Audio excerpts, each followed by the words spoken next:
In order to differentiate like a pro, it is very good to be aware of a property of derivatives, which we're going to call the inversion rule.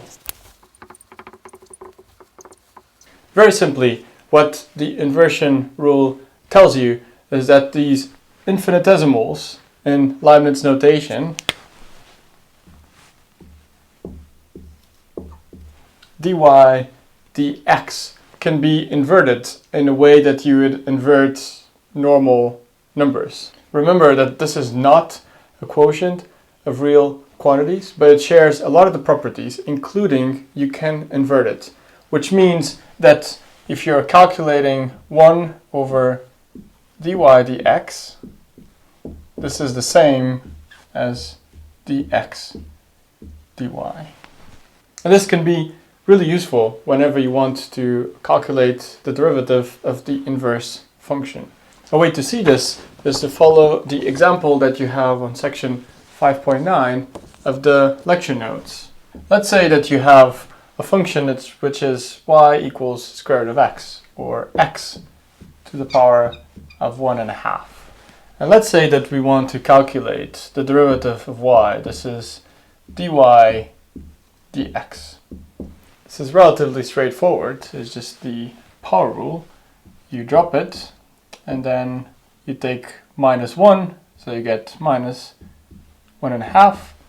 And you can also write this as 1 over 2 square root of x. Now say that instead of looking at things here, we actually invert the function, and we write that x equals y to the power of 2.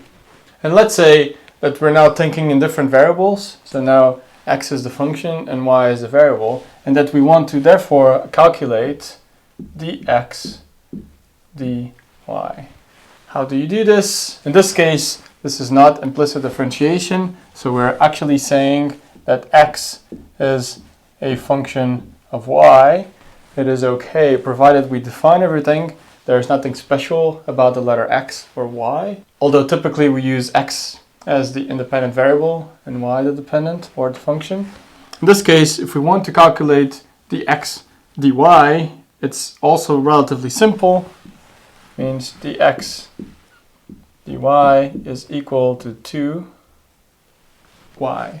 What the inverse rule tells you is that provided that you know dx dy, then calculating dy dx is the same as inverting it, which means 1 over dx dy, which means 1 over 2y.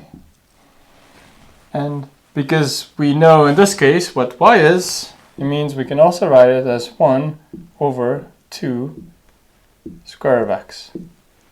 And you can see that they're exactly the same. And the practical reason why the inversion rule works. This can be really useful whenever you can only calculate a specific derivative and you want to invert it. You can just use this rule and that's it. And this will become really useful when we look at second and third order derivatives, when sometimes we'll get terms which look like this with the quotient rule. And if we use the inversion rule, it is really straightforward to calculate those derivatives.